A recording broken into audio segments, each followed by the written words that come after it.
అందరికీ నమస్కారం. నేను doctor Mounika, homeopathy consultant, Medinine hospital నుంచి మాట్లాడుతున్నాను. ఈరోజు నేను ఆర్థరైటిస్ గురించి ఎక్స్‌ప్లెయిన్ చేయాలి అనుకుంటున్నాను. ఆర్థరైటిస్ అంటే ఏంటి? అవి ఎందుకు ఎఫెక్ట్ అవుతాయి జాయింట్స్‌లో? And at the same time మనకి సింప్టమ్స్ ఎలా కనిపిస్తాయి ఔట్ సైడ్ మనకి? అండ్ మనం దానికి తీసుకోవాల్సిన డైట్ ఏంటి? అవాయిడ్ చేయాల్సిన డైట్ ఏంటి? మనకి ఈ ఆర్థరైటిస్ జాయింట్ పెయిన్స్‌కి ఎలాంటి ట్రీట్మెంట్ తీసుకుంటే గనక క్యూర్ అనేది ఉంటుందనేది చెప్తానండి. ఫస్ట్ ఆఫ్ ఆల్ ఆర్థరైటిస్ అనేది మనకి inflammation of one or more joint అనేసి అంటామండి. అంటే యూజువల్‌గా ఏంటంటే మన బాడీలో జాయింట్స్‌లో ఒక్క జాయింట్ లేదా దానికంటే ఎక్కువ జాయింట్స్ అనేటివి ఎఫెక్ట్ అవుతాయి కనుక అప్పుడు మనం దాన్ని ఆర్థరైటిస్ అని డయాగ్నోస్ చేస్తామండి. సో యూజువల్‌గా ఇవి ఆర్థరైటిస్ మనకి 2 రకాలుగా ఉంటాయి. అవి వచ్చేసి osteo arthritis, next one rheumatoid arthritis. First rheumatoid arthritis అంటే ఏంటి? రుమటైడ్ ఆర్థరైటిస్ అనేది ఇది మనకు ఒక ఆటో ఇమ్యూన్ డిజార్డర్ అండి. సో ఇది ఏంటంటే మనకి క్రానిక్ ఇన్‌ఫ్లమేటరీ డిజార్డర్ అనేసి కూడా అంటాము. సో ఈ రుమటైడ్ ఆర్థరైటిస్‌లో ఏంటంటే మనకి మన బాడీలో ఆర్గాన్స్ కానీ, టిష్యూస్ కానీ ఇవి ఏం చేస్తాయంటే ఎప్పుడైతే జాయింట్స్ మీద ఎఫెక్ట్ చూపిస్తాయో అప్పుడు ఆ జాయింట్స్‌లో మనకి సైనోవియల్ మెంబ్రేన్ అనేది ప్రెజెంట్ అయి ఉంటుంది. ఆ మెంబ్రేన్ అంటే మనకి బొక్కలలో గుజ్జు అనేది ప్రెజెంట్ అయి ఉంటుంది కదా! ఆ గుజ్జు అనేది పక్కకి జరగడం వల్ల అంటే అక్కడ టిష్యూ డ్యామేజ్ అనేది జరగడం వల్ల మనకి రుమటైడ్ ఆర్థరైటిస్ అనేది అటాక్ అవ్వడానికి ఛాన్సెస్ అనేది ఉంటుందన్నట్టు. నెక్స్ట్ ఆస్టియో ఆర్థరైటిస్ అంటే మనకి యూజువల్‌గా ఇవి ఏవైతే మనకి జాయింట్ బోన్స్ ఏవైతే ఉంటాయో దాంట్లో ఈ సైనోవియల్ మెంబ్రేన్‌కి దాని చుట్టూ హైలైన్ కార్టిలేజ్ అనేది ఒకటి ప్రెజెంట్ అయి ఉంటుంది. ఎప్పుడైతే ఆ కార్టిలేజ్‌కి డ్యామేజ్ అనేది జరుగుతుందో అప్పుడు మనకి ఆస్టియో ఆర్థరైటిస్ అనేది అటాక్ అవుతుందండి. సో ఇందులో ఇవి మనకి ఆస్టియో ఆర్థరైటిస్ కానీ, రుమటైడ్ ఆర్థరైటిస్ కానీ మనకి ఎందుకు అటాక్ అవుతాయి? ఏ కారణాల వల్ల మనకి అటాక్ అవుతుంది అనేసి చెప్తానండి. ఫస్ట్ వన్ వచ్చేసి మనకి జెనెటికల్ హిస్టరీ. ఏదైనా మనకి హెరిడిటరీ ఫ్యామిలీ హిస్టరీ ఏదైనా ఉంటే గనుక దానివల్ల వచ్చే అవకాశం అనేది ఉంటుంది. నెక్స్ట్ వచ్చేసి మనకి సెడెంటరీ లైఫ్ స్టైల్ చేంజెస్ ఏమైనా ఉంటే కనుక దానివల్ల అటాక్ అయ్యే ఛాన్సెస్ ఉంటుంది. నెక్స్ట్ వన్ వచ్చేసి ఆటో ఇమ్యూన్ డిజార్డర్. అంటే మన ఇమ్యూన్ సిస్టంలో ఏదైనా ఇమ్యూన్ డిస్ఫంక్షన్ అనేది జరిగితే కనుక అప్పుడు మనకి ఈ ఆర్థరైటిస్ అనేది అటాక్ అవ్వడానికి ఛాన్స్ అనేది ఉంటుంది. నెక్స్ట్ వచ్చేసి మనకి ఈ స్మోకింగ్ చేసే వాళ్ళ దాంట్లో కానివ్వండి, ఆల్కహాల్ అబ్యూస్ చేసే వాళ్ళ దాంట్లో వాళ్ళల్లో కూడా ఎక్కువగా ఇన్సిడెన్స్ రేట్ అనేది అటాక్ అవ్వడానికి ఛాన్స్ అనేది ఎక్కువగా ఉంటుంది. నెక్స్ట్ ఒబేసిటీ, వెయిట్ ఎక్కువగా ఉంటే కనుక దానివల్ల కూడా మనకి ఇవి జాయింట్ పెయిన్స్ అనేవి అటాక్ అవుతూ ఉంటాయి. నెక్స్ట్ వచ్చేసి విటమిన్ డి డెఫిషియన్సీ. మన బాడీలో విటమిన్ డి డెఫిషియన్సీ ఉంటే కనుక జాయింట్ పెయిన్స్ అనేటివి వస్తూ ఉంటాయి. నెక్స్ట్ వచ్చేసి హై బోన్ మినరల్ డెన్సిటీ. మన బొక్కలలో మినరల్ డెన్సిటీ అనేది హైగా ఉంటే కనుక అప్పుడు మనకి ఈ జాయింట్ పెయిన్స్ అటాక్ అవ్వడానికి కూడా ఛాన్సెస్ అనేటివి ఉంటాయి. ఇలాంటి కారణాలు అనేటివి మనకి జాయింట్ పెయిన్స్కి అటాక్ అయ్యే ఛాన్సెస్ అనేటివి ఉంటాయి. సో మెయిన్గా మనకి ఇందులో జాయింట్ పెయిన్స్కి స్ట్రెస్ కూడా రిలేటెడ్ ఫ్యాక్టర్స్ ఉంటాయి. అంటే సైకలాజికల్ ఫ్యాక్టర్స్ ఏవైనా కానీ ఇప్పుడు మనం ఎక్కువగా ఆలోచించడము, స్ట్రెస్గా ఫీల్ అవ్వడము, వర్క్ స్ట్రెస్ కానివ్వండి, లాంగ్ స్టాండింగ్ కేసెస్ కానివ్వండి, ఇలా అలాంటి కేసెస్లో మనం ఎక్కువగా ఆర్థరైటిస్ జాయింట్ పెయిన్స్ అనేటివి అటాక్ అయ్యే ఛాన్సెస్ అనేటివి ఉంటాయండి. మనకి సిమ్టమ్స్ ఏ విధంగా కనిపిస్తాయి ఈ ఆర్థరైటిస్ కేసెస్లో అనేది చెప్తానండి. సిమ్టమ్స్ వచ్చేసి ఫస్ట్ వన్ పెయిన్ ఉంటుంది. ఎక్కువగా నొప్పి ఉండడం వల్ల మనకి ఎక్కడైతే జాయింట్లో ఎక్కువ నొప్పి ఉంటుందో అక్కడ వాపు అనేది కనిపిస్తూ ఉంటుంది. మళ్ళీ రెడ్నెస్గా ఉంటుంది. ఎక్కడైతే జాయింట్ స్వెల్లింగ్ ఉంటుందో అక్కడ రెడ్నెస్గా ఉంటుంది. మన బాడీలో ఏంటంటే స్మాల్ జాయింట్ నుంచి బిగ్ జాయింట్ వరకు ఏ జాయింట్ అయినా కూడా ఎఫెక్ట్ అయ్యే ఛాన్సెస్ అనేటివి ఉంటాయండి.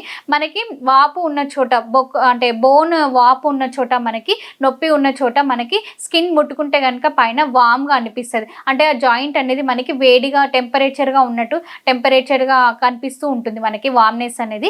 నెక్స్ట్ వచ్చేసి మనకి పెయిన్ ఎక్కువగా ఉంటుంది. మనకి ఎక్కువగా పొడుస్తున్నట్టుగా అనిపిస్తూ ఉంటుంది నొప్పి ఉన్న చోట. నెక్స్ట్ వచ్చేసి స్టిఫ్నెస్ ఉంటుంది.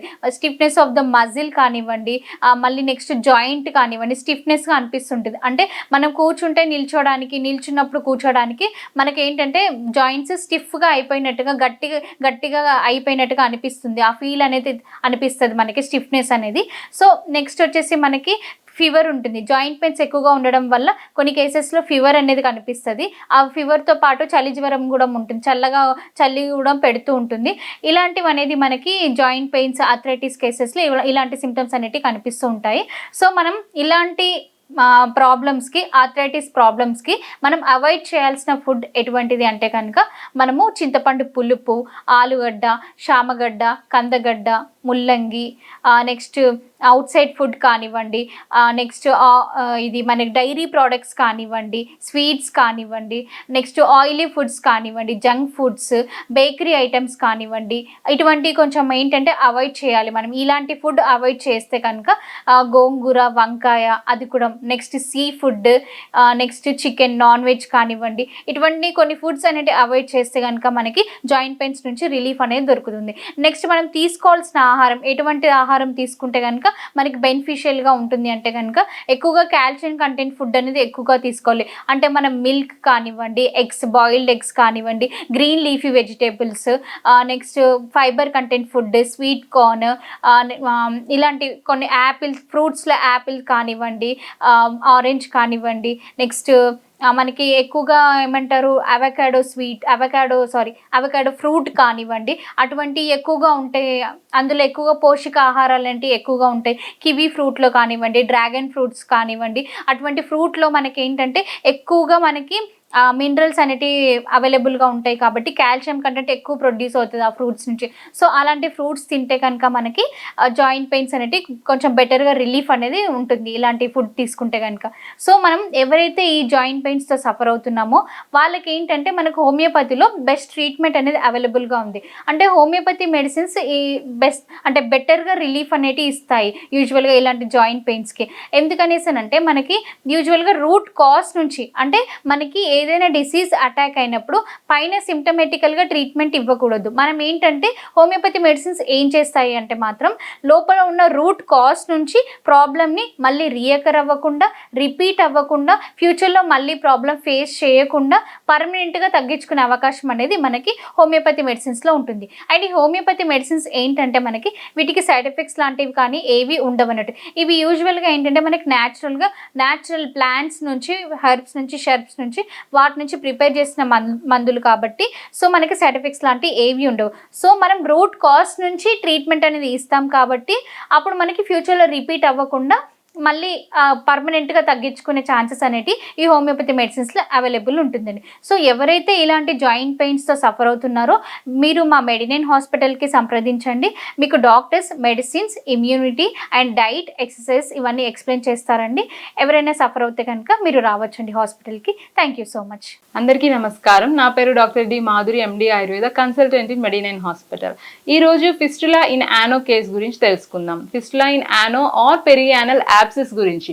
అంటే ఇది ఒక మలద్వారంలో వచ్చే డిసీజ్ అన్నమాట. సో దీనికి అసలు ఇది ఎట్లా వస్తుంది, లోపల మనకి ఇది ఏ విధంగా ఈ ఫిస్టులా ఇన్ యానో అనేది స్టార్ట్ అవుతుంది, అండ్ దీనికి సిమ్టమ్స్ ఎట్లా ఉంటాయి అండ్ ట్రీట్మెంట్ ఎలా ఉంటుందో చూద్దాం. సో ఫస్ట్ ఫిస్టులా ఇన్ యానో తెలుసుకునే ముందు పెరియానల్ యాబ్సిస్ గురించి తెలుసుకోవాలి. పెరియానల్ యాబ్సిస్ అంటే ఏంటి? పెరి అంటే చుట్టూ ఉండే ప్లేస్ అన్నమాట. యానల్ అంటే మలద్వారం. ఈ మలద్వారం చుట్టూ ఉన్న ప్లేస్లో యాబ్సిస్ ఫామ్ అవడాన్ని పెరియానల్ యాబ్సిస్ అంటాము. సో సపోజ్ ఇది మలద్వారం అనుకుందాం. సో దీని చుట్టూ ఉండే ప్లేస్లో ఎక్కడన్నా సరే ఒక యాబ్సిస్ అంటే ఏంటంటే ఒక గడ్డలాగా, అంటే బాగా ఇన్ఫెక్షన్ ఎక్కువ అయ్యి మొత్తం ఆ ఇన్ఫెక్టెడ్ ఫ్లూయిడ్ అంతా ఒక దగ్గర అక్యుములేట్ అయిపోయి అది ఒక గడ్డలాగా ఫామ్ అవుతుంది అనమాట. దాన్ని మనం యాబ్సిస్ అంటాము. సో ఈ యానల్ రీజన్ చుట్టూ భాగంలో ఎక్కడైనా ఏ ప్లేస్లో అయినా సరే గడ్డలాగా ఫామ్ అయ్యింది అంటే కనుక అది యాబ్సిస్ అని మనం గుర్తించాలి. సో దీనికి అవుట్పుట్ ఎట్లా ఉంటుందంటే ఒక చిన్న పింపుల్లా ఉంటుంది అనమాట. అంటే చిన్న స్పాట్ లాగా ఉండి దాని నుంచి బ్లీడ్ అవ్వడము, పస్ డిశ్చార్జ్ రావడము, అట్లాగే బ్లడ్ అనేది ఈ పస్తో కూడి బయటికి రావడము అనేది చూస్తూ ఉంటాం అనమాట. సో ఇది యాబ్సిస్ కండిషన్. అంటే పేషెంట్స్ చెప్పే కంప్లైంట్ ఎట్లా ఉంటుంది అంటే నీరులా కారుతుందండి, బ్లడ్ డిశ్చార్జ్ వస్తుందండి అని అంటూ ఉంటారు. అండ్ ఫౌల్ స్మెల్ ఉంటుందన్నమాట. అంటే చాలా వాసన అనేది చాలా భయంకరంగా ఉంటుంది. సో స్మెల్ ఎక్కువ రావడము, దురద ఉంటుంది ఆ ఏరియా మొత్తంలో. సో ఇవి పెరియానల్ యాబ్సిస్లో ఉండే సిమ్టమ్స్ అన్నమాట. సో దీనికి తోడు మనకి ఫిస్టులా అనే కండిషన్ కూడా లోపల ఫామ్ అవుతూ ఉంటుంది. సో ఈ ఓన్లీ యాబ్సిస్ ఫామ్ అయింది అంటే కనుక దాన్ని కట్ చేసి డ్రైన్ చేస్తారు. బట్ ఎప్పుడైతే లోపల ఫిస్టులా ట్రాక్ అనేది ఫామ్ అయిందో, ఫిస్టులా అంటే ఏంటి అంటే అదొక పైప్. అంటే 2 ends ఉంటాయి అనమాట. లోపల ఒక ఓపెనింగ్ ఉంటుంది, బయట ఒక ఓపెనింగ్ ఉంటుంది. సో అదొక ట్రాక్ట్ అనమాట. సో ఇప్పుడు మీకు చెప్పినట్టు ఈ మలద్వారం చుట్టూలో ఎక్కడన్నా సరే యాబ్సిస్ ఫామ్ అయితే ఆ యాబ్సిస్ లోపల యానల్ రీజన్ లోపలికి ఓపెనింగ్ అనేది ఖచ్చితంగా ఉంటుంది. సో ఫస్ట్ ఎగ్జామినేషన్ చేసినప్పుడు ఏం చేస్తామంటే దాని ట్రాక్ట్ అనేది ఫామ్ అయిందా లేదా అనేది మెయిన్ చూసుకోవాలి. సో లోపల ఓపెనింగ్ అనేది ఉంటే గనక ఈ లోపల ఈ యానల్ మలద్వారం లోపల యానల్ గ్లాండ్స్ అనేవి ఉంటాయి. ఈ యానల్ గ్లాండ్స్ అనేవి త్వరగా ఇన్ఫెక్షన్కి గురవుతాయి అన్నమాట. సో ఎప్పుడైతే ఈ యానల్ గ్లాండ్స్ అనేవి ఇన్ఫెక్ట్ అవుతాయో ఆ ఇన్ఫెక్షన్ని ఒక ట్రాక్ లాగా ఫామ్ చేసుకొని అక్కడి నుంచి ఆ పస్ మొత్తాన్ని అంటే అందులో ఉన్న చెడు పదార్థాన్ని మొత్తాన్ని ఒక యాబ్సిస్ రూపంలో నుంచి అది బయటకి ఎలిమినేట్ చేస్తుంది అనమాట. సో ఇది మొత్తం యాబ్సిస్ అండ్ ఫిస్టులా ట్రాక్ ని ఫామ్ చేసే ప్రాసెస్.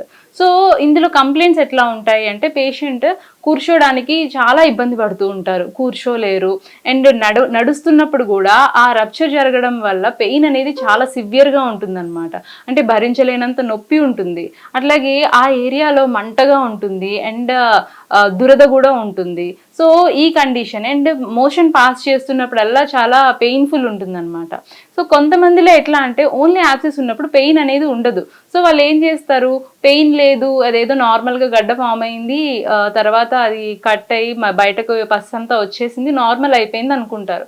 బట్ దాన్ని కనుక నెగ్లెక్ట్ చేస్తే లోపల ట్రాక్ట్ ఫిస్టులా ట్రాక్ అనేది ఫామ్ అయ్యి అది చాలా సివియరిటీకి దారి తీస్తుంది అనమాట. సో ఇందులో మళ్ళీ హై యానల్ అండ్ లో యానల్ ఫిస్టులాస్ ఉంటాయి. అంటే మల మార్గంలో పైన ఉండేది హై యానల్ అంటాము, లోగా ఉండేది లో యానల్ అంటాము. సో లో యానల్ ఫిస్టులాస్ అనేవి చాలా ఈజీగా curable, but high anal fistulas అనేవి కొంచెం కాంప్లికేటెడ్ అనమాట. సో ఈ ఫిస్టులా కేసెస్లో ఏంటంటే సర్జరీకి వెళ్తే కనుక అవి రిపీటెడ్గా వస్తూనే ఉంటాయి. సో వన్స్ సర్జరీ అయినా సరే మళ్ళీ ఒక 3 months 6 months ఆర్ 1 yearకో మళ్ళీ రిపీట్ అయ్యే ఛాన్సెస్ ఉంటాయి. సో దీనికి ఏంటంటే ఆయుర్వేదంలో క్షారసూత్ర అనే అద్భుతమైన ప్రొసీజర్ ఉందన్నమాట. సో ఈ క్షారసూత్ర ప్రొసీజర్లో ఏం చేస్తాము అంటే ఈ ఫిస్టులా ట్రాక్ ఏదైతే ఉందో దానికి ఒక ఆల్కలైన్ మెడికేటెడ్ ఆల్కలైన్ మెటీరియల్తో ఒక థ్రెడ్ని ఫామ్ చేసి ఆ థ్రెడ్ అనేది ఈ ఫిస్టులా కేసులో వేస్తామన్నమాట. సో అట్లా వేయడం వల్ల ఏమవుతుంది అంటే ఈ ట్రాక్లో ఉన్న ఇన్ఫెక్షన్ మొత్తం స్క్రేపింగ్ జరిగి మొత్తం బయటికి ఎలిమినేట్ అయిపోతుంది. అట్లాగే మళ్ళీ రికరెన్స్ అనేది ఉండదన్నమాట. సో వన్స్ ఈ క్షారసూత్ర అనేది గనక వేస్తే మళ్ళీ రికరెన్స్ అనేది లేకుండా పేషెంట్కి చాలా కంప్లీట్ రిలీఫ్ అనేది వస్తుందన్నమాట. సో మా దగ్గరికి వచ్చే పేషెంట్స్ రిపీటెడ్గా వచ్చేయి అని చెప్పి వస్తూ ఉంటారు. అంటే 2 సార్లు 3 సార్లు 4 సార్లు చేయించుకున్నాము సర్జరీ, బట్ మళ్ళీ వస్తూనే ఉన్నాయండి అని కంప్లైంట్ చేస్తారు. అంటే దీంట్లో ఆయుర్వేదిక్లోనే దీనికి కంప్లీట్ సొల్యూషన్ అనేది ఉంది. సో ఈ క్షారసూత్ర అనే ట్రీట్మెంట్ అనేది చాలా ఎఫెక్టివ్గా పనిచేస్తుంది ఫిస్టులా నానో కేసులో. సో ఈ ట్రీట్మెంట్తో పాటు ఇంటర్నల్గా కొన్ని మెడిసిన్స్ కూడా ఇస్తామన్నమాట మోషన్ ఫ్రీ అవ్వడానికి. అట్లాగే ఈ ఇన్ఫెక్షన్ని తగ్గించడానికి చాలా మంచి ఆయుర్వేదంలో మెడిసిన్స్ ఉన్నాయి. సో మెడిసిన్స్తో పాటు ఈ క్షారసూత్ర ట్రీట్మెంట్ తీసుకొని కొన్ని డైటరీ చేంజెస్ చేసుకుంటే గనక ఈ ఫిస్టులా కండిషన్ నుంచి నెమ్మదిగా బయటపడవచ్చు. అందరికీ నమస్కారం. నా పేరు doctor D Madhuri, MD Ayurveda, consultant in Medinine hospital. ఈరోజు మనం అమెనూరియా గురించి తెలుసుకుందాం. అమెనూరియా అంటే ఏంటి, దీంట్లో ఎటువంటి లక్షణాలు ఉంటాయి అండ్ ఎవరిలో ఎక్కువ వస్తుంది అనేది చూద్దాం. అమెనూరియా అంటే పీరియడ్స్ అనేవి రాకపోవడం, అంటే ఈ మెన్స్ట్రువల్ బ్లీడింగ్ అనేది వీళ్ళల్లో అసలు లేకపోవడం అన్నమాట. సో ఈ అమెనూరియా కండిషన్ని ఆయుర్వేదంలో నష్టార్థవ అంటాం లేదా అనార్థవ అని అంటాం అన్నమాట. ఆర్థవ అంటే బ్లడ్, నష్టార్థవ అంటే అసలు ఈ బ్లీడింగ్ అనేది లేకపోవడం అన్నమాట. సో ఈ అమెనూరియా కండిషన్లో 2 types ఉంటాయి. అంటే primary amenorrhoea and secondary amenorrhoea. Primary అమెనూరియాలో ఏంటంటే ఇనీషియల్గా అంటే స్టార్టింగ్ పిల్లల్లో అరౌండ్ 12 to 15 years లోపు ఈ పీరియడ్స్ అనేవి స్టార్ట్ అవుతాయి అన్నమాట. బట్ ఈ ప్రైమరీ అమెనూరియా కండిషన్లో ఏమవుతుంది అంటే ఈ 15 years దాటినా సరే ఇంకా పీరియడ్స్ అనేవి రావు. సో ఈ కండిషన్ని ప్రైమరీ అమెనూరియా అంటాం. సో ఇది ఎవరిలో వస్తుంది అంటే మెయిన్గా ఏమన్నా పిట్యూటరీ గ్లాండ్ అంటే ఇది మన బ్రెయిన్లో ఉంటుందన్నమాట. సో ఈ పిట్యూటరీ గ్లాండ్ అనేది ఈ ఫీమేల్ హార్మోన్స్ని రిలీజ్ చేస్తుంది. సో ఈ పిట్యూటరీ గ్లాండ్లో ఏమన్నా డిస్టర్బెన్సెస్ వచ్చిన వాళ్ళలో, అట్లాగే సెంట్రల్ నర్వస్ సిస్టమ్ అంటే బ్రెయిన్ అండ్ స్పైనల్ కార్డ్ని సెంట్రల్ నర్వస్ సిస్టమ్ అంటాం అనమాట. సో వీటిలో ఏమన్నా డిస్టర్బెన్సెస్ వచ్చినప్పుడు, అట్లాగే రిప్రొడక్టివ్ ఆర్గాన్స్లో అంటే లైక్ యూటిరస్ అని, ఓవరీస్, ఫెలోపియన్ ట్యూబ్స్ ఇట్లా ఈ రిప్రొడక్టివ్ ఆర్గాన్స్లో ఏమన్నా ఎక్కువ తక్కువలు అయినప్పుడు, అంటే వాటి యొక్క ఫంక్షన్ అనేది సరిగ్గా లేనప్పుడు ఈ ప్రైమరీ అమోనూరియా కండిషన్ అనేది ఉంటుందన్నమాట. సో ఇది మెయిన్గా ఏంటంటే ఇనీషియల్ స్టేజెస్లో చూస్తాము. సెకండరీ అమెనూరియా అంటే ఆల్రెడీ కొన్ని మంత్స్ అంటే కొన్ని సంవత్సరాలుగా పీరియడ్స్ రెగ్యులర్గా వస్తాయి, బట్ సడన్గా పీరియడ్స్ అనేవి స్టాప్ అవుతాయి అన్నమాట. సో అంటే మా దగ్గరికి వచ్చిన పేషెంట్స్ ఎట్లా కంప్లైంట్ చేస్తారంటే, ఒక 6 నెలల క్రితం వరకు రెగ్యులర్ పీరియడ్స్ వచ్చాయండి, బట్ సడన్గా పీరియడ్స్ అనేవి స్టాప్ అయిపోయాయి, అంటే స్పాటింగ్ కూడా లేదు, కంప్లీట్గా పీరియడ్స్ అనేవి రావట్లేదు అని కంప్లైంట్ చేస్తారు. సో దీన్ని బట్టి ఏం చూసుకుంటామంటే ఇది సెకండరీ అమెనూరియా కండిషన్ అనమాట. అంటే 3 months or more than 3 months మనకి పీరియడ్ అనేది రాకపోవడం. సో ఇందులో మెయిన్గా రీజన్స్ ఏంటి అంటే కనుక ఫస్ట్ మనం చూసుకోవాల్సింది, ఒకవేళ ఆ ఫీమేల్ కనుక మ్యారీడ్ అయి ఉంటే ఆర్ అన్మ్యారీడ్ అయినా సరే ఫస్ట్ ప్రెగ్నెన్సీ అనేది రూల్ అవుట్ చేసుకోవాలి. సో ప్రెగ్నెన్సీలో ఏమవుతుంది అంటే ఈ ఈస్ట్రోజన్ అండ్ ప్రొజెస్ట్రాన్ హార్మోన్స్ అనేవి బాగా హైగా ఉంటాయన్నమాట. సో ఈ కండిషన్లో పీరియడ్స్ అనేవి మిస్ అవుతాయి. సో నెక్స్ట్ ఏంటంటే ఫీడింగ్ మదర్స్లో కూడా ఈ పీరియడ్స్ అనేవి రావు. బట్ ఈ కండిషన్ ఎంతవరకు అంటే మినిమం ఒక 6 months అన్నా సరే పీరియడ్స్ అనేవి కంప్లీట్గా ఫీడింగ్ మదర్స్లో రాదు. బట్ నెక్స్ట్ తర్వాత నుంచి పీరియడ్స్ అనేవి స్టార్ట్ అవ్వచ్చు. బట్ అంటే 2 years వరకు ఫీడింగ్ ఇచ్చే వాళ్ళు ఉంటారు. సో వాళ్ళలో 2 years వరకు పీరియడ్స్ రావా అంటే అది కరెక్ట్ కాదు. సో ఏంటంటే 6 months వరకు అనేది పీరియడ్స్ రావు, ఎందుకంటే అది బాడీలో మనకి ప్రొలాక్టిన్ అనే హార్మోన్ ఎక్కువ రిలీజ్ అవుతుంది.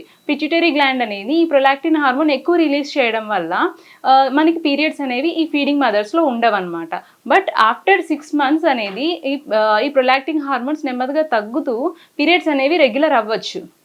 బట్ అది మనం రూల్ అవుట్ చేసుకోవాలన్నమాట. నెక్స్ట్ వచ్చేసి ఎక్కువగా డిప్రెషన్ అండ్ స్ట్రెస్ ఉన్న వాళ్ళల్లో ఈ పీరియడ్స్ అనేవి స్టాప్ అవ్వడం, ఇర్రెగ్యులర్ అయిపోవడం జరుగుతూ ఉంటుంది. అట్లాగే మెనోపాజల్ కండిషన్ అనమాట, అంటే అబౌవ్ 50 years ఉన్న ఆడవాళ్ళలో ఏమవుతుంది అంటే ఈ మెనోపాజ్ అంటే సెసేషన్ ఆఫ్ మెన్స్ట్రుయల్ బ్లడ్ అనమాట. అంటే నెమ్మదిగా ఈ మెన్స్ట్రుయల్ ఫ్లో అనేది స్టాప్ అయిపోతుంది ఒక 50 years అబౌవ్ ఉన్న వాళ్ళల్లో. సో ఇది మెనోపాజల్ కండిషన్. అట్లాగే ఏమన్నా ఓవరీస్లో ఏమన్నా సిస్ట్లు ఉన్నా సరే, అట్లాగే వీటి యొక్క ఫంక్షన్ సరిగ్గా లేకపోవడం వల్ల, అట్లాగే పీసీఓడి అంటాం అంటే పాలిసిస్టిక్ ఓవేరియన్ డిసీజ్ అంటాం అనమాట. సో ఈ కండిషన్లో కూడా ఏమవుతుంది అంటే పీరియడ్స్ అనేవి రావు. సో ఇవి మనం రూల్ అవుట్ చేసుకోవాలి. అండ్ ఏమన్నా ట్యూమర్స్ ఉన్నాయా యూటిరస్లో కానీ ఓవరీస్లో కానీ, ఏమన్నా ట్యూమర్స్ అంటే గడ్డల్లా ఏమన్నా ఉన్నాయా, ఇవన్నీ రూల్ అవుట్ చేసుకోవాలి. సో ఈ కండిషన్స్ అన్నీ ఏంటంటే సెకండరీ అమెనూరియా కండిషన్ అనమాట. అండ్ హెచ్బి కూడా చూడాలన్నమాట. సో హెచ్బి బ్లడ్ లెవెల్ బాగా తగ్గిపోయిన వాళ్ళలో కూడా ఈ మనకి మెన్స్ట్రుయల్ బ్లడ్ అనేది రిలీజ్ అవ్వదన్నమాట, అంటే పీరియడ్స్ అనేవి స్టాప్ అయిపోతాయి. సో ఈ కండిషన్స్ అన్నీ రూల్ అవుట్ చేసుకోవాలి. సో పేషెంట్ వన్స్ మా దగ్గరికి రాగానే అసలు ఎందుకు పీరియడ్స్ అనేవి ఇర్రెగ్యులర్ అయ్యాయి, ఎందువల్ల స్టాప్ అయ్యాయి అని చూసుకొని దానికి తగ్గట్టు ఇన్వెస్టిగేషన్స్ అనేవి అడ్వైస్ చేస్తాము. సో దాన్ని చూసుకొని మేము ట్రీట్మెంట్ అనేది స్టార్ట్ చేస్తామన్నమాట. సో దీంట్లో సిమ్టమ్స్ ఎట్లా ఉంటాయి అంటే బ్యాక్ పెయిన్ ఉంటుంది, అట్లాగే పెల్విక్ ఏరియా మొత్తం డ్రాగింగ్ పెయిన్ ఉంటుంది. అండ్ కొంతమందిలో ఏమవుతుంది అంటే పింపుల్స్ వస్తాయి, ఫేస్ మీద మొత్తం పింపుల్స్ రావడం, అన్వాంటెడ్ హెయిర్ వస్తుంది, అట్లాగే తెలియకుండానే ఓవర్ వెయిట్ అయిపోతారు అనమాట, అంటే బాడీ వెయిట్ గెయిన్ అయిపోతారు. అట్లాగే ఇంకా ఏంటంటే ఫేస్లో పింపుల్స్ రావడం, మెడ అంతా బ్లాకిష్ కలర్లో అవ్వడం, ఇట్లాంటి కొన్ని సిమ్టమ్స్ అనేవి అబ్జర్వ్ చేస్తామన్నమాట.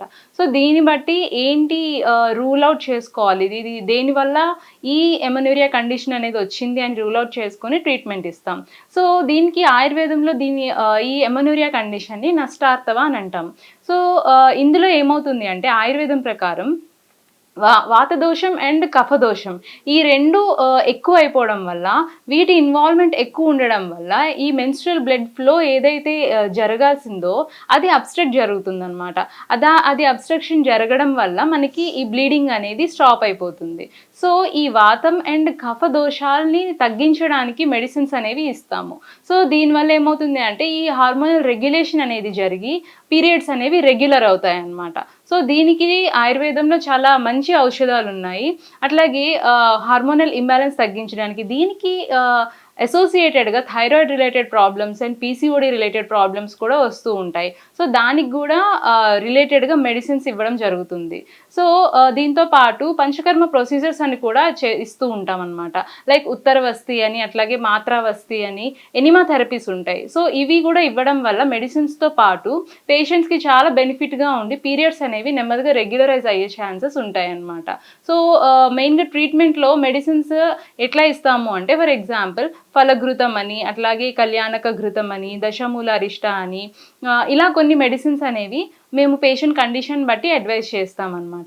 సో దీంతో పాటు డైట్ కూడా కొంచెం ఫాలో అవ్వాలి. ఎందుకంటే ఈ వాతము కఫం అనేది బాగా ప్రిడామినెంట్గా ఉండడం వల్ల ఈ కండిషన్ వస్తుంది. సో దాన్ని తగ్గించే ఫుడ్స్ కూడా కొంచెం తీసుకోవాలన్నమాట. లైక్ ఇంట్లోనే మనకి అవైలబుల్ అయిన కరివేపాకు ఎక్కువ తీసుకోవడం, అట్లాగే నువ్వులు బెల్లంతో చేసిన పదార్థాలు తీసుకోవడం, ఉలవలు ఎక్కువ తీసుకోవడం, ఇలాంటివి కొన్ని డైటరీ అండ్ డైట్లో మనం ఫాలో అవ్వాల్సిన డైట్ చార్ట్స్ కూడా మేము ప్రొవైడ్ చేస్తాం అనమాట. సో ఇట్లా చేస్తూ ఉంటే కనుక మెడిసిన్స్తో పాటు ఈ ఎమనూరియా కండిషన్ అనేది నెమ్మదిగా దీని నుంచి మనం బయటపడవచ్చు. అందరికీ నమస్కారం. నేను doctor Mounika, homeopathy consultant, Medinine hospital నుంచి మాట్లాడుతున్నానండి. ఈరోజు నేను సోరియాసిస్ గురించి చెప్పాలి అనుకుంటున్నాను. సోరియాసిస్ అంటే ఏంటి, అసలు అది మనకి ఏ విధంగా బాడీకి ఇన్ఫెక్ట్ అవుతుంది, అండ్ మనకి ఎలాంటి కారణాల వల్ల అది ఇన్ఫెక్షన్ అనేది ఫామ్ అవుతుంది మన బాడీలో, అండ్ దాని సిమ్టమ్స్ ఏ విధంగా ఉంటాయి, స్కిన్ డిసీజ్ అటాక్ అయినప్పుడు మనం ఎలాంటి డైట్ అనేది ఫాలో అవ్వాలి, ఎలాంటి ట్రీట్మెంట్ తీసుకుంటే కనుక మనకి స్కిన్ డిసీజ్ అనేది తగ్గిపోతుందని చెప్తానండి. సోరియాసిస్ అనేది ఇది ఒక మనకి స్కిన్ డిసీజ్ అండి. ఇదేంటంటే usually chronic inflammatory non infectious disease అనేసి అని అంటామండి. అంటే ఏంటంటే ఈ సోరియాసిస్ డిసీజ్ అనేది మన బాడీలో కొన్ని సెల్స్ అనేవి, టిష్యూ సెల్స్ అనేవి ప్రొడ్యూస్ అయి ఉంటాయి. సో అవి ఆ సెల్స్లో దానికి పక్కన మనకి ఎపిడర్మల్ సెల్స్ అనేవి ప్రొడ్యూస్ అవుతూ ఉంటాయి. ఎప్పుడైతే మన బాడీలో ఉన్న నార్మల్ సెల్స్ కంటే ఈ ఎపిడర్మల్ సెల్స్ అనేటివి ఎక్కువగా హై లెవెల్స్లో ప్రొడ్యూస్ అవుతాయో సెల్స్ అనేటివి, అప్పుడు మనకి ఈ సోరియాసిస్ డిసీజ్ అనేది అటాక్ అవుతుందండి మనకి. సో ఇవి మనకి ఎన్ని రకాలుగా ఉంటాయి, సోరియాసిస్ డిసీజెస్లో ఎన్ని టైప్స్ ఉంటాయి, ఇవి వచ్చేసి మనకి 5 టైప్స్ ఉంటాయండి. ఫస్ట్ వన్ వచ్చేసి మనకి ఇన్వర్స్ సోరియాసిస్, సెకండ్ వన్ వచ్చేసి ఎరిథ్రోడర్మల్ సోరియాసిస్, థర్డ్ వన్ వచ్చేసి గట్టెడ్ సోరియాసిస్, ఫోర్త్ వన్ వచ్చేసి మనకి పస్టులర్ సోరియాసిస్. అండ్ ఇలాంటి సిమ్టమ్స్ అంటే ఇలాంటి టైప్స్ అనేటివి మనకి సోరియాసిస్లో ఉంటాయి. సో మనకి యూజువల్గా ఏంటంటే ఈ మనకి గట్టెడ్ సోరియాసిస్ అనేది ఏంటి, మనకి గట్టెడ్ సోరియాసిస్ ఎక్కువగా అడల్ట్ ఏజ్లో కానివ్వండి, చిన్నపిల్లలలో కానివ్వండి, ఎక్కువగా ఈ గట్టెడ్ సోరియాసిస్ అనేది అటాక్ అవుతూ ఉంటుంది. నెక్స్ట్ ఇన్వర్స్ సోరియాసిస్ అనేది మనకి ఎక్కువగా ఫోల్డింగ్స్లో, అంటే మనకి ఎక్కడైతే మజిల్ ఫోల్డింగ్స్ ఉంటాయో ఆ ఫోల్డింగ్స్లో, అంటే అండర్ ఆర్మ్స్లో కానివ్వండి, chest region, below the chest రీజియన్లో కానివ్వండి, థైస్ రీజియన్లో కానివ్వండి, ఎక్కువగా మనకి ఈ ఇన్వర్స్ సోరియాసిస్ అనేది అక్కడ అటాక్ అయ్యే ఛాన్సెస్ ఉంటుంది. నెక్స్ట్ ఎరిథ్రోడర్మల్ సోరియాసిస్ అనేది మనకి ఏంటంటే ఎక్కువగా ఇది మనం ఎక్కడైతే నిల్చుంటామో, అంటే నిల్చున్న చోట కానివ్వండి, కూర్చున్న చోట కానివ్వండి, ఎక్కడైతే మనం ఉంటామో అక్కడ మనకి స్కిన్ అనేది ఎక్కువగా డ్రై అయిపోయి అది స్కేలీ లెక్క బాగా పొట్టుగా రాలిపోతూ ఉంటుంది. దాన్ని ఎరిథ్రోడర్మల్ సోరియాసిస్ అంటాం. అండ్ ఈ ఎరిథ్రోడర్మల్ సోరియాసిస్లో మనకి బాడీ మొత్తం ప్యాచెస్ వచ్చేస్తాయి, అంత బాడీ అంతా ప్యాచెస్ తోటి, ర్యాషెస్ తోటి కవర్ అయిపోయి ఉంటుంది. సో అది పొట్టులాగా రాలిపోవడం అనేది స్టార్ట్ అవుతుంది అన్నట్టు. నెక్స్ట్ వచ్చేసి మనకి పస్టులర్ సోరియాసిస్ అంటే ఇది యూజువల్గా ఏంటంటే మనకి ర్యాషెస్, ఎక్కడైతే ప్యాచెస్ అనేటివి ఫామ్ అవుతాయో ఆ ప్యాచెస్ డ్రై అయిపోయి దాని చుట్టూ మనకి ఇన్ఫెక్షన్, అంటే అది ఇన్ఫ్లేమ్ అయిపోయి దాని నుంచి మనకి పస్ట్ లాంటిది కంటెంట్ అనేది రిలీజ్ అవుతుంటుంది. దాన్ని పస్టులర్ సోరియాసిస్ అనేసి అని అంటామండి మనము. అండ్ నెక్స్ట్ వచ్చేసి మనకి ఇది ఎలాంటి రీజన్స్ వల్ల మనకి సోరియాసిస్ డిసీజ్ అనేది అటాక్ అవుతుందండి చెప్తాను. ఫస్ట్ వన్ వచ్చేసి మనకి హెరిడిటరీ, జెనెటికల్ డిజార్డర్ ఏదైనా ఉంటే, అంటే ఫ్యామిలీ పరంగా వచ్చేది ఏదైనా హెరిడిటరీ డిజార్డర్ ఉంటే కనుక దానివల్ల వచ్చే ఛాన్సెస్ ఉంటాయి. నెక్స్ట్ వచ్చేసి మనకి స్ట్రెస్, ఎక్కువగా సైకలాజికల్గా ఏదైనా స్ట్రెస్తో బాధపడుతుంటే కనుక స్ట్రెస్ వల్ల కూడా మనకి ఇది అటాక్ అవుతుందండి. నెక్స్ట్ వచ్చేసి ఇమ్యూన్ సిస్టమ్, మనకి ఇమ్యూన్ సిస్టమ్ డిస్ఫంక్షన్ వల్ల మన బాడీలో ఇమ్యూన్ సిస్టమ్ అనేది ఎప్పుడైతే హైపర్గా వర్క్ చేస్తుందో అప్పుడు మన బాడీ రెస్పాన్స్ అనేది తగ్గిపోతుంది. సో దానివల్ల మనకి ఇమ్యూన్ సిస్టమ్ డిస్ఫంక్షన్ వల్ల కూడా అటాక్ అయ్యే ఛాన్సెస్ ఉంటాయి. నెక్స్ట్ వచ్చేసి మనకి ఏదైనా ఇన్ఫెక్షన్స్ డిసీజెస్, అంటే ఏవైనా మనకి వైరల్ ఇన్ఫెక్షన్స్ కానివ్వండి, బ్యాక్టీరియల్ ఇన్ఫెక్షన్స్ కానివ్వండి, ఫంగల్ ఇన్ఫెక్షన్స్ కానివ్వండి, ఏవైనా ఇలాంటి ఇన్ఫెక్షన్స్ డిసీజెస్ ఉంటే కనుక దానివల్ల కూడా అటాక్ అయ్యే ఛాన్సెస్ ఉంటాయి. నెక్స్ట్ ఇంజురీస్, ఏదైనా ట్రామా కానివ్వండి, ఏదైనా ఇంజురీ ఏదైనా అయినప్పుడు మనం దాన్ని ప్రాపర్గా ట్రీట్మెంట్ తీసుకోకపోతే కనుక ఆ ఇంజురీ వల్ల కూడా అది అంటే ప్రాపర్గా క్లీన్ అవ్వకపోవడం వల్ల, క్యూర్ అవ్వకపోవడం వల్ల, హీల్ అవ్వకపోతే కనుక మనకి ఇన్ఫెక్షన్స్ అనేవి ఫామ్ అయ్యే ఛాన్సెస్ ఉంటాయి. దానివల్ల కూడా మనకి సోరియాసిస్ స్కిన్ డిసీజ్ అనేది అటాక్ అవ్వడానికి ఛాన్స్ ఉంటుందండి. సో ఇలాంటి కారణాల వల్ల మనకి సోరియాసిస్ డిసీజ్ అనేది అటాక్ అవుతుంది. ఇంకొకటి ఏంటంటే క్లైమేటికల్ చేంజెస్, మనకి ఎన్విరాన్మెంటల్ చేంజెస్ వల్ల కూడా అటాక్ అయ్యే ఛాన్సెస్ అనేవి ఉంటాయండి. సో నెక్స్ట్ సిమ్టమ్స్ ఏముంటాయి, సోరియాసిస్ డిసీజ్లో సిమ్టమ్స్ వచ్చేసి మనకి యూజువల్గా ర్యాషెస్ అనేటివి, ఏవైతే బాడీ పైన ప్యాచెస్ ప్రజెంట్ అయి ఉంటాయో అవి మనకి చాలా డ్రైనెస్గా ఉంటాయి. అంటే స్కిన్ అనేది మొత్తం డ్రైగా అయిపోయి మనకి రెడ్ కలర్ ర్యాషెస్ అనేవి రెడ్ కలర్ డాట్ స్పాట్స్ లాగా ఫామ్ అయిపోతాయండి. మనకు ఆల్ ఓవర్ బాడీ వస్తాయండి ఈ ర్యాషెస్ అనేటివి. అండ్ ఎక్కువగా ఏంటంటే మనము ఇవి చాలా పెయిన్ఫుల్గా ఉంటాయి. ర్యాషెస్ ఏవైతే ఫామ్ అవుతాయో బాడీ పైన ఆ ర్యాషెస్ అనేటివి చాలా పెయిన్ఫుల్గా ఉంటాయి, చాలా దురదగా ఉంటుంది, ఇచ్చింగ్ ఉంటుంది, బర్నింగ్ సెన్సేషన్ ఉంటుంది, మంటగా అనిపిస్తూ ఉంటాయి ఆ ర్యాషెస్. కొన్నిసార్లు ఎక్కువగా డ్రై అయిపోవడం వల్ల మనకి ఏంటంటే ఆ ర్యాషెస్ నుంచి మనకి చుట్టుపక్కల క్రాక్స్ అనేటివి ఫామ్ అవుతాయి. అవి ఎక్కువగా డ్రై అయిపోవడం వల్ల ఆ క్రాక్స్ నుంచి కొన్నిసార్లు బ్లీడింగ్ అనేది కూడా కనిపిస్తూ ఉంటుంది. అండ్ మనకి యూజువల్గా ఈ సోరియాసిస్ స్కిన్ డిసీజెస్లో మనకి స్కిన్ అనేది సిల్వరీ వైటిష్ ఫ్లేక్స్ టైప్లో ఉంటుంది. అంటే మనకి లుక్, అంటే ఆ స్కిన్ లుక్ అనేది సిల్వరిష్గా కనిపిస్తూ ఉంటుంది, వైట్ ఫ్లేక్స్ టైప్. సో మనకేంటంటే ఈ స్కిన్ డిసీజెస్, అంటే ఇవి ఏదైతే సోరియాసిస్ స్కిన్ డిసీజ్ ఉందో ఇది మనకి జాయింట్స్ మీద అటాక్ అయ్యే ఛాన్స్ కూడా ఉంటుంది. అప్పుడు దాన్ని మనం సోరియాటిక్ అర్థరైటిస్ అనేసి అని అంటామండి.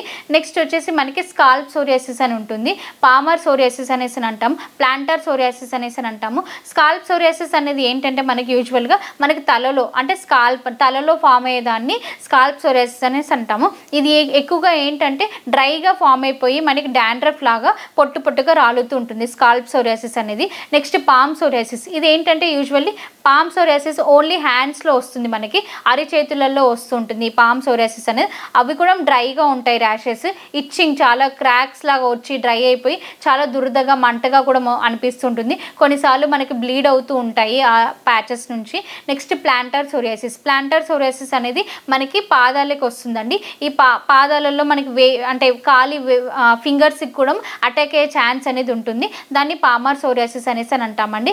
సో ఇలాంటి సిమ్టమ్స్ అనేవి కనిపిస్తుంటాయి సోరియాసిస్ డిసీజ్లో.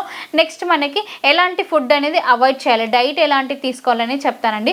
యూజువల్గా అవాయిడ్ చేయాల్సిన ఫుడ్ వచ్చేసి చింతపండు, టమాటా పులుపు, గోంగూర, వంకాయ, సీ ఫుడ్. నెక్స్ట్ వచ్చేసి మనకి ఆలుగడ్డ, శామగడ్డ, కందగడ్డ, ముల్లంగి. Next outside oily foods, dairy products, sweets, bakery items. Next fast food, junk foods, egg కానివ్వండి, నాన్ వెజ్ కానివ్వండి, ఇటువంటి ఫుడ్స్ అనేవి అవాయిడ్ చేయాలి మనం ఇలాంటి స్కిన్ డిసీజెస్తో సఫర్ అవుతుంటే కనుక. సో ఇలాంటి డైట్ అనేది మెయింటైన్ చేస్తే కనుక కొంచెం మనం రిలీఫ్ అనేది ఉంటుందండి మనకి ర్యాషెస్ నుంచి. సో మనకి ఇలాంటి స్కిన్ డిసీజ్తో సఫర్ అవుతే కనుక ఎలాంటి ట్రీట్మెంట్ తీసుకోవాలి, హోమియోపతిలో అయితే కనుక మనకి బెస్ట్ ట్రీట్మెంట్ అనేది ఉందండి ఈ సోరియాసిస్ స్కిన్ డిసీజ్కి. అంటే యూజువల్గా ఏంటంటే ఈ సోరియాసిస్ స్కిన్ డిసీజ్ అనేది మనకి ఏంటంటే రూట్ కాజ్ నుంచి, అంటే మనము కరెక్ట్గా రూట్ కాజ్ అనేది ఫైండ్ అవుట్ చేసి దానికి ట్రీట్మెంట్ ఇస్తే కనుక మనకు అది ఫ్యూచర్లో మళ్ళీ రిపీట్ అవ్వకుండా, రియాకర్ అవ్వకుండా పర్మనెంట్గా తగ్గించుకునే అవకాశం అనేది మనకి హోమియోపతి మెడిసిన్స్లో అవైలబుల్గా ఉందండి. సో హోమియోపతి మెడిసిన్స్ ఏంటంటే మనకి న్యాచురల్ ప్లాంట్ బేస్డ్ మెడిసిన్స్, వీటికి సైడ్ ఎఫెక్ట్స్ లాంటివి ఏవి ఉండవన్నట్టు. సో మనకి ఫ్యూచర్లో రిపీట్ అవ్వకుండా, రియాకర్ అవ్వకుండా పర్మనెంట్గా క్యూర్ చేసుకోవచ్చు ఈ హోమియోపతి మెడిసిన్స్ ద్వారా. ఎవరైనా ఈ స్కిన్ డిసీజ్తో సఫర్ అవుతున్న వాళ్ళు ఉంటే కనుక మీరు మా మెడినైన్ హాస్పిటల్కి సంప్రదించండి. మీకు డాక్టర్స్ హెల్త్ గురించి టిప్స్ చెప్తారండి అండ్ డిసీజ్ గురించి కూడా ట్రీట్మెంట్ ఇస్తారండి. సో మా మెడినైన్ డాక్టర్స్ ఏంటంటే మెడినైన్ హాస్పిటల్లో ఓన్లీ మెడిసినే కాకుండా డైట్, ఎక్సర్సైజ్ అండ్ ఇమ్యూనిటీ గురించి కూడా ఎక్స్ప్లెయిన్ చేస్తారండి. సో ఎవరైనా సఫర్ అవుతే కనుక హాస్పిటల్కి సంప్రదించండి. Thank you so much. Medinine homeopathy and Ayurveda అభిమానించే ప్రేక్షకులకు నా నమస్కారాలు. నా పేరు డాక్టర్ ఏహెచ్ రెడ్డి. ఐఎమ్ అనే సీనియర్ కన్సల్టెంట్ హోమియోపతిక్ ఫిజిషియన్. ఈరోజు మనము ఎగ్జిమా గురించి తెలుసుకుందాం. ఎగ్జిమా అంటే ఇది ఒక చర్మ సంబంధించిన వ్యాధి. ఏంటంటే ఈ eczema is a condition that causes dry and ఇచ్చి అండ్ ప్యాచెస్ ఆఫ్ స్కిన్. అయితే ఈ స్కిన్ ఏదైతే ఉంటుందో మనకు డ్రైగా ఉంటుంది, ప్లస్ ఇచ్చింగ్ ఎక్కువగా ఉంటుంది, ప్లస్ అక్కడ ప్యాచెస్ ఉంటాయి. ఏంటంటే ఇది ఎలా వస్తుంది అంటే it is an auto immune disorder. అంటే మనకు రోగ నిరోధక శక్తిలో వచ్చే మార్పు వల్ల వస్తుంటుంది. అయితే it is not a contagious, అంటే ఒకరి నుంచి ఒకరికి రాదు ఇది. అయితే సిమ్టమ్స్ ఎలా ఉంటాయి అంటే ఇక్కడ డ్రై స్కిన్, ఎగ్జిమా వచ్చేసరికి డ్రై స్కిన్ ఉంటుంది, ఇచ్చి స్కిన్ ర్యాష్ ఉంటుంది, bumps of your skin, thick leathery patches of skin, ఎక్కువగా flaky, scaling, crusty skin and swelling ఉంటుంది. అయితే ఇది ఎట్లుంటుందంటే if you have dark skin tone, అంటే డార్క్ స్కిన్ టోన్ ఉన్నప్పుడు and eczema rash can be purple or brown కలర్లో ఉంటుంది. Eczema appears ఎక్కడైనా కానీ స్కిన్లో ఎనీవేర్ ఆన్ యువర్ స్కిన్. అయితే ఎక్కువగా ఎక్కడ వస్తుందంటే హ్యాండ్స్ మీద, ఎల్బోస్ మీద, నెక్ రీజన్లో, యాంకిల్స్, నీస్, ఫీట్ రీజన్లో, ఇన్ అండ్ అరౌండ్ ఇయర్స్ దగ్గర కూడా ఎక్కువగా వస్తుంది. అయితే ఇది వంశపారపర్యంగా ఉంటే కూడా వచ్చేదానికి అవకాశాలు ఎక్కువ ఉంటాయి. అయితే ఏంటంటే మెయిన్గా ఇది ఎన్విరాన్మెంట్ అనేది మెయిన్ రోల్. అంటే there is a lot of in your environment that can irritate. ఎందుకంటే చాలా రకాలు ఉన్నాయి దీంట్లో. ఫర్ ఎగ్జాంపుల్ ఏంటంటే exposure to smoke, air pollutants, plus harsh soaps, fabrics వాడడం వల్ల, some skin care products, plus low humidity can cause your skin. అట్లే మనకు స్ట్రెస్ వల్ల కూడా ఈ ఎగ్జిమా వచ్చేదానికి అవకాశాలు ఎక్కువగా ఉన్నాయి. Anxiety, depression is also one of the cause. అయితే ఎగ్జిమా ఏంటంటే cannot spread person to person. అయితే ఈ ఎగ్జిమా వచ్చిన వాళ్ళు ఎక్కువగా ఏంటంటే వాళ్ళు కొద్దిగా కేర్ తీసుకొని కొన్ని మెడిసిన్స్ వాడడం వల్ల తొందరగా క్లియర్ చేసుకోవచ్చు. వాళ్ళు వాడే టవల్ కానివ్వండి, వాళ్ళు వాడే బెడ్షీట్ కానివ్వండి సపరేట్గా ఉండాలి. వాళ్ళు వాడే సోప్ దగ్గర నుంచి.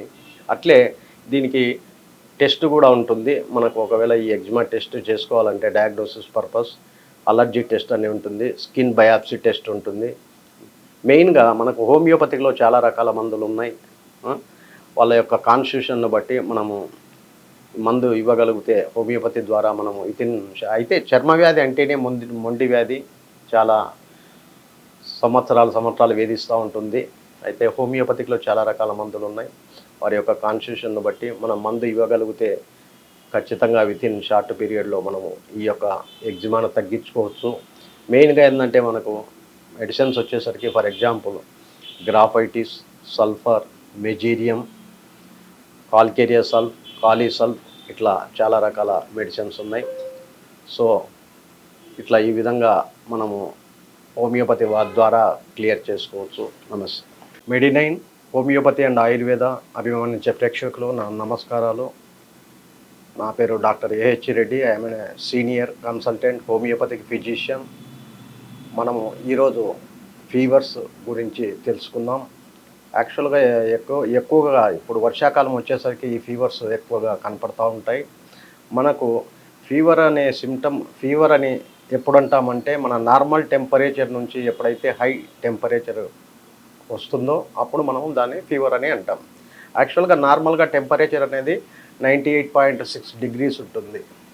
అయితే ఈ ఫీవర్స్ వచ్చేసరికి చాలా రకాల ఫీవర్స్ ఉన్నాయి. మనకు సిమ్టమ్స్ ఎలా ఉంటాయంటే షివర్ ఉంటుంది, విత్ ఫీల్ కోల్డ్, స్వెట్టింగ్ ఎక్కువగా వస్తూ ఉంటుంది, లో అపిటైట్ అంటే ఆకలి కాకపోవడము, డీహైడ్రేషన్ ఉంటుంది, పెయిన్స్ ఉంటాయి, అలాగే ల్యాక్ ఆఫ్ ఎనర్జీ అంటే వీక్నెస్ ఎక్కువగా ఉంటుంది, ఫీల్ స్లీపీ ఎప్పుడు పడుకుందామా అని అనిపిస్తూ ఉంటుంది, ప్లస్ డిఫికల్టీ ఇన్ కాన్సన్ట్రేషన్ దేని మీద కాన్సన్ట్రేషన్ చేయలేరు.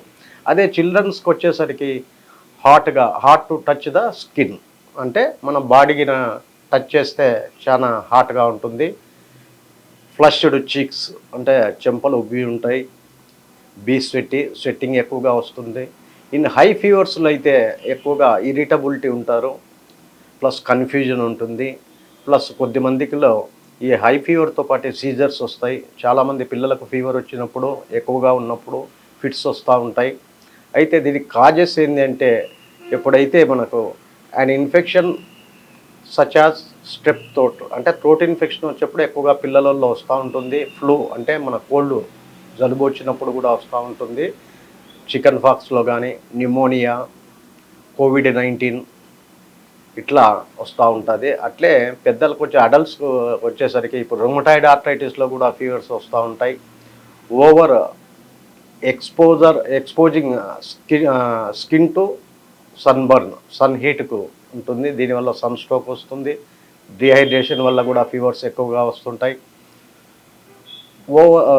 అలాగే ఎవరైతే long term exposure to silica dust దీనివల్ల కూడా ఫీవర్స్ వస్తూ ఉంటాయి. మనకు కామన్గా టైప్స్ వచ్చేసరికి చాలా రకాల జ్వరాలు ఉన్నాయి.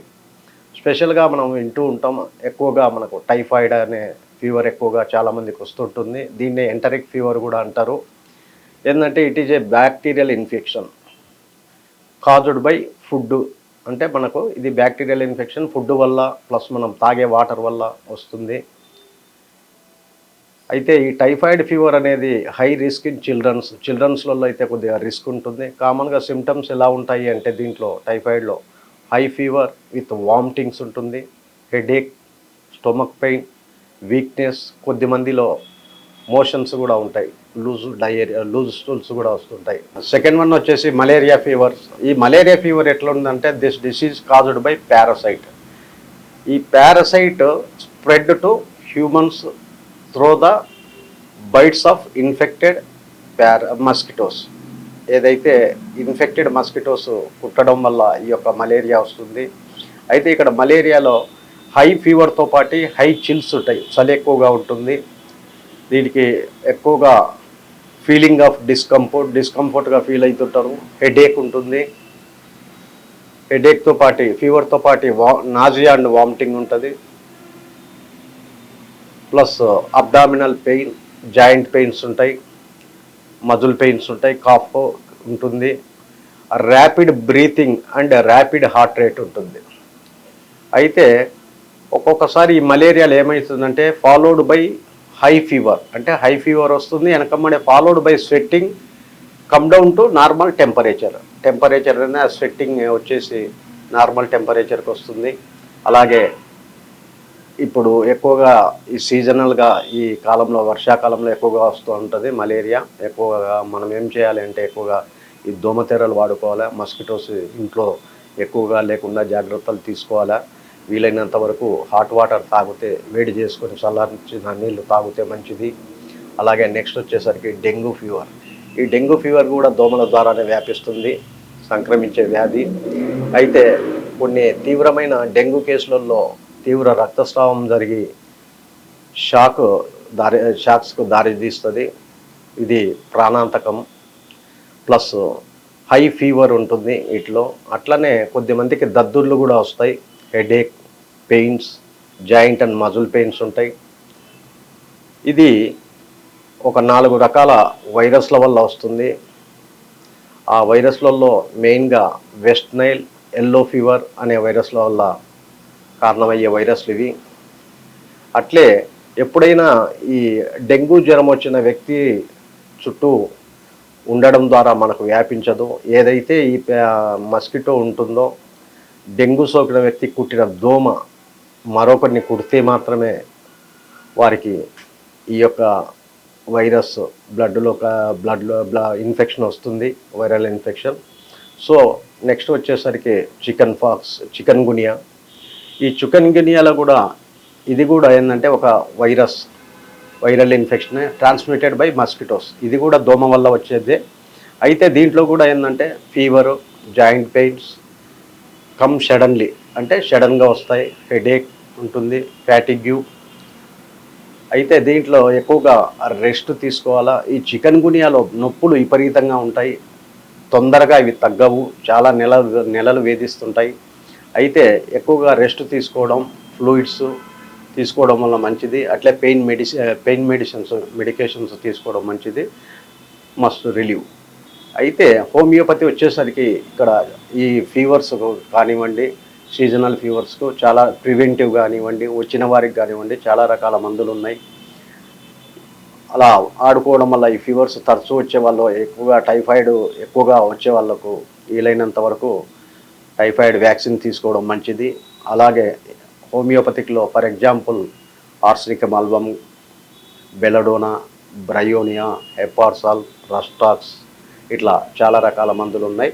కాన్స్టిట్యూషనల్గా వారు ఏదన్నా ఫీవర్స్ రెగ్యులర్గా కంటిన్యూగా ఎప్పుడు వస్తూ ఉంటే ఈ యొక్క మెడిసిన్ సంప్రదిస్తే మనలో వారి యొక్క కాన్స్టిట్యూషన్ బట్టి కరెక్ట్ మెడిసిన్ ఇవ్వగలిగితే వితిన్ షార్ట్ పీరియడ్లో మీ యొక్క ఫీవర్స్ను తగ్గించుకోవచ్చు.